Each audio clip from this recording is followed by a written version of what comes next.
আসসালামু আলাইকুম রহমতুল্লাহি ওয়া বারাকাতুহু। আজকে আপনারা জানতে পারবেন রোজার ফরজ কয়টি ও কি কি। আমি এমনও মুসলমান দেখেছি যারা 30 বছর 40 বছর রোজা রাখতেছে, এরপরেও তারা বলতে পারে না রোজার ফরজ কয়টি। অনেকেই জানে যে অজুর ফরজ কয়টি, নামাজের ফরজ কয়টি, অর্থাৎ এগুলো আমরা সবাই জানি, কিন্তু রোজার ফরজ কয়টি এটা জিজ্ঞাসা করলে এমনকি আপনিও বলতে পারবেন না। প্রিয় ভাই এবং বোন, আপনিও যদি না বলতে পারেন তাহলে আমি মনে করব যে মুসলমান হিসেবে এটা আপনার একটা অবহেলা ছিল। আপনি যদি এই বিষয়টা না জেনে থাকেন তাহলে অবশ্যই এই বিষয়টা জেনে নেবেন যে রোজার ফরজ কয়টি ও কী কী। আপনি যদি রোজার ফরজগুলো ভেঙে ফেলেন তাহলে আপনার রোজাটাও ভেঙে যাবে। এজন্য আপনাকে অবশ্যই জানতে হবে যে রোজার ফরজ কয়টি ও কী কী।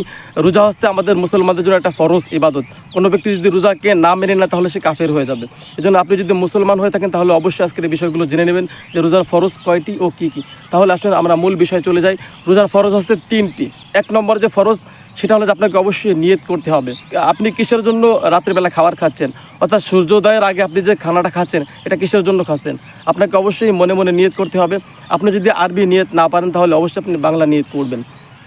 অনেকে আছে যে আরবি নিয়ত পারে না, সহিশুদ্ধ হয় না, অর্থ বোঝে না, তারপরেও সে আরবি নিয়ত করবে। আপনাকে আরবি নিয়ত করতে হবে এমন কোনো শর্ত নয়।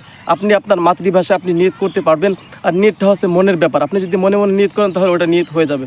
অর্থাৎ আপনি নিয়ত করবেন যে আমি ফরজ রোজা আদায় করার জন্য আমি সেহরি করতেছি, অর্থাৎ আমি আজকে এই ফরজ রোজা আদায় করার জন্য আমি খানা খাচ্ছি, সেহরি খাচ্ছি, তাহলে আপনার নিয়ত হয়ে যাবে। আপনি যেভাবে পারেন, অর্থাৎ আপনি যদি মনে মনে বলতে পারেন যে আমি ফরজ রোজার জন্য খানা খাচ্ছি তাহলে হয়ে যাবে। অর্থাৎ সহজ, আপনি যেভাবে পারেন সেভাবে আপনি বাংলা নিয়ত করবেন। 1 নম্বর শর্ত হলো যে নিয়ত করতে হবে। 2য় নম্বর শর্ত হলো আপনাকে বিরত থাকতে হবে। কয়েকটি কাজ আছে রোজা রাখা অবস্থা আপনি কখনো করতে পারবেন না, অবশ্যই আপনাকে বিরত থাকতে হবে। এই বিরত থাকার মধ্যে 3টি বিষয় রয়েছে। 1 নম্বর হচ্ছে খানা খাওয়া, অর্থাৎ আপনি কোনো প্রকারের খাদ্য আপনি খাইতে পারবেন না, যে কোনো খাবার হোক না কেন। 2য় নম্বর বিষয় হলো যে আপনি কোনো কিছু পান করতে পারবেন না, অর্থাৎ কোনো পানি জাতীয় কোনো খাবার আপনি পান করতে পারবেন না, আপনি ধূমপান পান করতে পারবেন না। অর্থাৎ খাওয়া 1 নম্বর হচ্ছে খাওয়া, 2য় নম্বর হলো পান করা। আপনি খাইতেও পারবেন না, পানও করতে পারবেন না। 3য় নম্বর বিষয় হলো যে আপনি যৌন কোনো আচরণ করতে পারবেন না, অর্থাৎ আপনার স্ত্রী হোক বা অন্য কারোর সঙ্গে হোক আপনি যৌন কোনো আচরণ করতে পারবেন না। আপনার যদি বীর্যপাত ঘটে তাহলে আপনার রোজা ভঙ্গ হয়ে যাবে।